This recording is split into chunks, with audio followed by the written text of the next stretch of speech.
Por ejemplo, cuando una persona o una empresa fracasó, la gente dice, le llegó su apocalipsis. Cuando un cataclismo viene, dicen, se aproxima el apocalipsis. Pero el apocalipsis no es sinónimo de destrucción o de tragedia. Por eso, lo primero que vamos a estudiar esta semana está relacionado con el nombre del libro. ¿Qué significa Apocalipsis? La palabra Apocalipsis significa revelación. El libro de Apocalipsis es un libro de revelación. Apocalipsis 1:1 dice, la revelación de Jesucristo que Dios le dio para manifestar a sus siervos las cosas que deben suceder pronto, y la declaró enviándola por medio de su ángel a su siervo Juan. De acuerdo con este texto que acabo de leer, Apocalipsis no tiene nada que ver con cosas ocultas, escondidas o misteriosas. No tiene nada que ver con tragedias, hecatombes, cataclismos. Al contrario, en este libro Dios quiere revelar algo muy importante, pero el texto dice a sus siervos, entre comillas. Es algo que debe suceder pronto. Algo de consecuencias eternas para los individuos, las familias y las naciones. Sabes, nadie puede vivir hoy sin saber la razón de por qué suceden las cosas que suceden. ¿Qué hay detrás del sombrío panorama que vemos? ¿Creó Dios acaso a los seres humanos para dejarlos abandonados a su suerte? ¿Continuará la muerte causando dolor y arrebatándonos a nuestros seres queridos? El Apocalipsis es la respuesta divina para el hombre confundido y desorientado del tiempo en que vivimos. Pero la pregunta es, ¿cómo podríamos entender este libro sin ser víctimas del fanatismo simplista? O sea, de aquellos que solo ven tragedia en el libro. Tampoco sin ser víctimas de las complicaciones teológicas, de aquellos que hacen tan difícil la interpretación que nadie entiende. Si el libro contiene un mensaje tan importante para nuestros días, la pregunta que hago es, ¿habría Dios limitado su interpretación a unos pocos privilegiados? ¿Cuál es el mensaje del libro de Apocalipsis para ti hoy? ¿Qué quiere comunicarte el Señor? Recuerda que el texto dice que es revelación para sus siervos. ¿Quién es un siervo de Dios? Aquel que con corazón sincero lo busca y trata de entender la palabra de Dios. Y si tú vas a estudiar el libro con esa sinceridad de corazón, con toda seguridad Dios te va a revelar el mensaje de forma clara.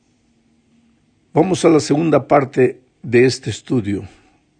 Aquí veremos el propósito por el cual se escribió este libro. Todos los estudiosos de las Escrituras aceptan que Juan, el discípulo amado, es el autor del libro. Cuando Juan escribió el libro, naturalmente era el único sobreviviente de los discípulos del Señor. Y era tan conocido por las iglesias cristianas de aquella época que bastaba que él se presentara o se identificara como Juan, nada más, siervo de Jesucristo. Y ya todos sabían de quién se trataba. Entre Juan y Jesús había una hermosa historia de amor, fe y comunión que nos ayudará a entender el libro. Juan fue llamado por Jesús, pero en esa época él solo era un humilde pescador, impetuoso y egoísta. Su personalidad era ruda y violenta. Se lo conocía como el hijo del trueno. Yo siempre digo, para que a alguien le digan el hijo del trueno, no debe haber sido una mansa palomita. Era un hombre de carácter terrible. Ahora, ese carácter le había acarretado muchos problemas y no era feliz, pues con un carácter horrible, ¿quién puede ser feliz? Juan había luchado para cambiar, pero no lo había conseguido hasta que conoció a Jesús y encontró en Cristo el secreto de la victoria. En la diaria comunión con el Señor, el carácter del Maestro se fue reproduciendo en la vida del discípulo. Eso fue lo que sucedió con Juan. Pero la presencia física de Jesús entre los discípulos no duraría para siempre. Un día la multitud prendió a Jesús, lo clavó en la cruz. Todos lo abandonaron. Los discípulos más intrépidos, como San Pedro, huyeron para salvar su vida. ¿Sabes quién fue el único que se quedó junto a Jesús hasta el último momento? San Juan. Las Escrituras cuentan que después Jesús resucitó. Ahora, imagina la alegría de Juan al ver de nuevo a su amado Maestro, pero imagina también su tristeza cuando el Señor anunció su partida. Los dejaría, pero antes les prometió que regresaría. Finalmente llegó la hora de su partida, y los discípulos, después del Pentecostés, se diseminaron por los 4 rincones del mundo conocido de aquellos tiempos para predicar el Evangelio de Jesús. Lo que les daba fuerza, lo que los animaba, era la promesa que Jesús les había hecho de que vendría otra vez. Pero el tiempo iba pasando y Jesús no regresaba. Pasaron 20, 50, 60 años y el Señor no cumplía aparentemente su promesa. Al contrario, el pueblo de Dios estaba siendo perseguido. El imperio romano dominaba el mundo político de aquel tiempo y de repente el culto al emperador se había convertido en la religión oficial. Todo el mundo debía adorar al emperador. La razón de este culto al emperador era simple. El imperio romano abarcaba un conjunto heterogéneo de gente, diferentes países, culturas locales, diversas razas y lenguas. ¿Cómo conservar la unidad en medio de tanta diversidad? Ahora, la historia humana prueba que no existe un factor más eficaz para lograr la homogeneidad que una religión común para todos. El caso es que ninguna religión, ni Dios local, contaría con la fácil aceptación de todos los demás. Pero había una figura conocida y respetada en el mundo político. Su autoridad trascendía las fronteras, culturas y religiones locales. ¿Por qué no hacer del emperador una especie de divinidad? Entonces, se obligó a la gente a adorar al emperador. Y negarse a adorar al emperador no era solo un acto de irreligiosidad, sino también de rebeldía y de subversión política. Si alguien se negaba a quemar incienso delante del busto del emperador, no solo se lo consideraba ateo, sino también rebelde, desleal y subversivo. Pero tú sabes que los cristianos, por causa de esa actitud, pues ellos no podían adorar, tenían un principio escrito en la santa ley de Dios, que solo podrían adorar al Dios vivo. Es por eso que los cristianos fueron perseguidos, terriblemente, asesinados por miles. Ahora, de entre todos los emperadores, se puede considerar a Domiciano como uno de los más crueles y perversos. Trató de establecer un gobierno absoluto, promovió su divinidad, entre comillas, por medio de holocaustos públicos. Quemaban cristianos como antorchas vivas, y a su luz los otros creyentes eran destrozados por las fieras hambrientas en el circo romano. Al mismo Juan lo llevaron a Roma para juzgarlo por causa de su fe. Allí Juan dio testimonio de su amor por Cristo y Domiciano, lleno de ira, mandó que lo arrojaran en una caldera llena de aceite hirviendo. Eso es lo que dice la tradición. Pero el Señor Jesús preservó la vida de su siervo. Más tarde, por decreto de ese mismo emperador, se envió a Juan a la isla de Patmos, un islote rocoso que forma parte del archipiélago griego y que se encuentra cerca de la costa de lo que ahora es Turquía. En mayo del año pasado, mi esposa y yo tuvimos la oportunidad de visitar la cueva donde se dice que Juan estuvo preso y escribió el libro de Apocalipsis. En esa isla solitaria, alrededor de los años 95, 96 de nuestra era, aconteció todo. Un sábado, Juan fue tomado en visión y llevado en espíritu a las cortes celestiales para que desde allí pudiera ver el desarrollo de la historia. El texto bíblico dice, las cosas que has visto, las que son y las que han de ser después de estas.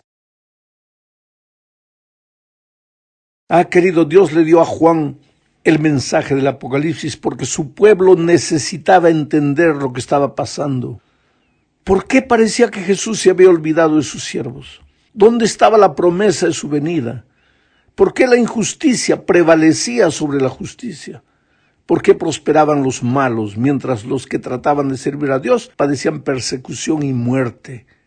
¿Quién podía defender a los cristianos? ¿Qué podían hacer ellos? ¿Qué esperanza podían tener cuando ya habían pasado casi 100 años y Jesús no había vuelto?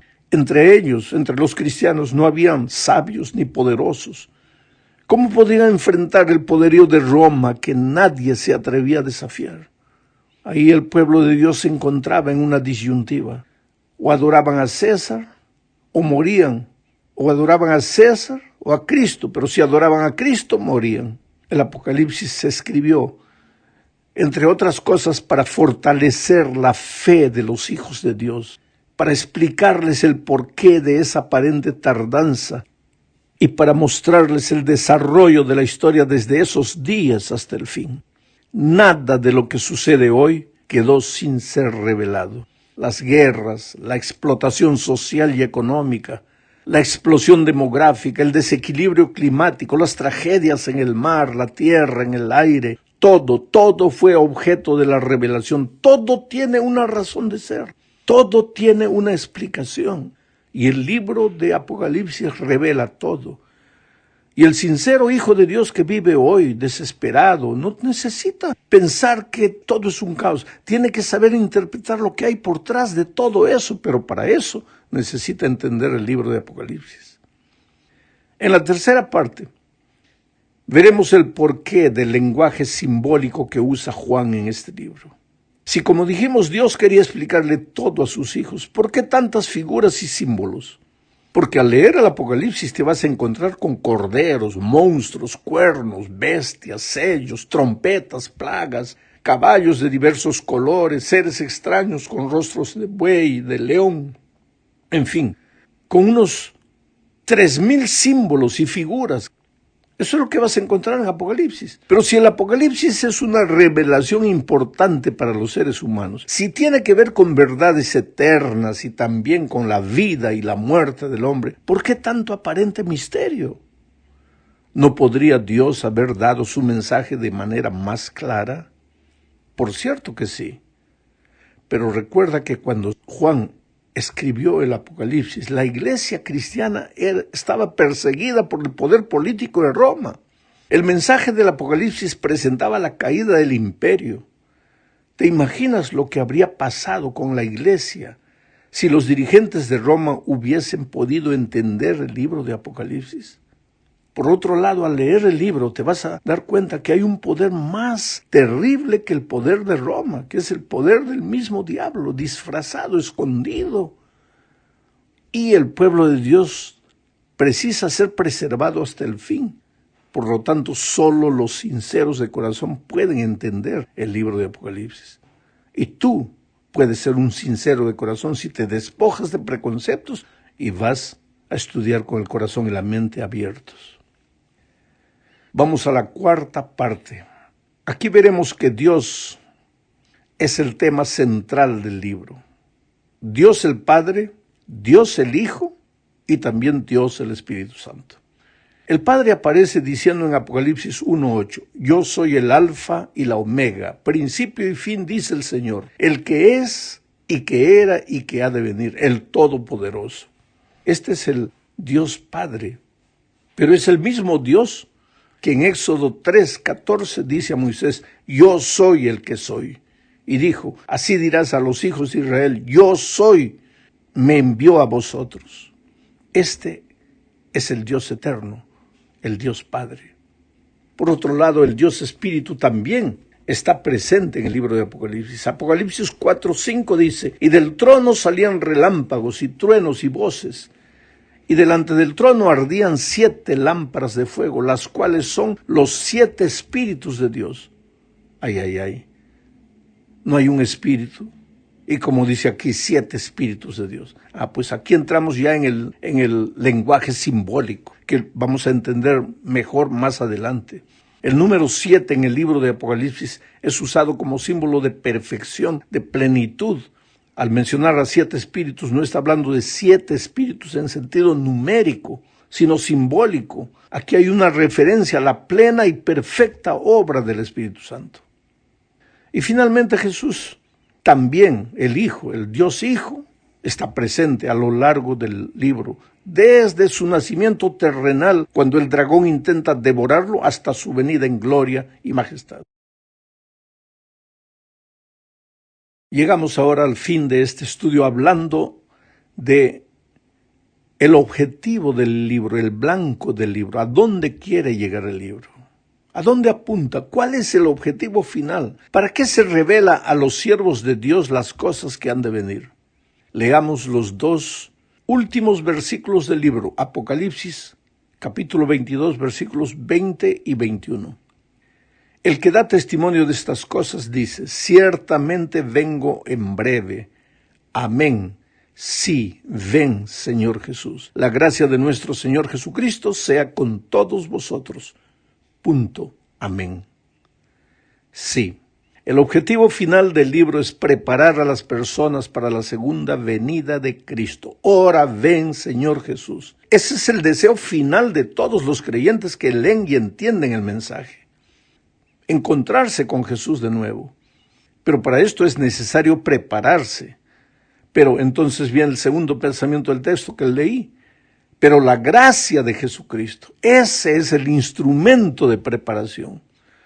La preparación no es un asunto apenas humano, sino de dependencia humana del poder divino. El Apocalipsis es la revelación urgente de algo extraordinario que necesitas saber.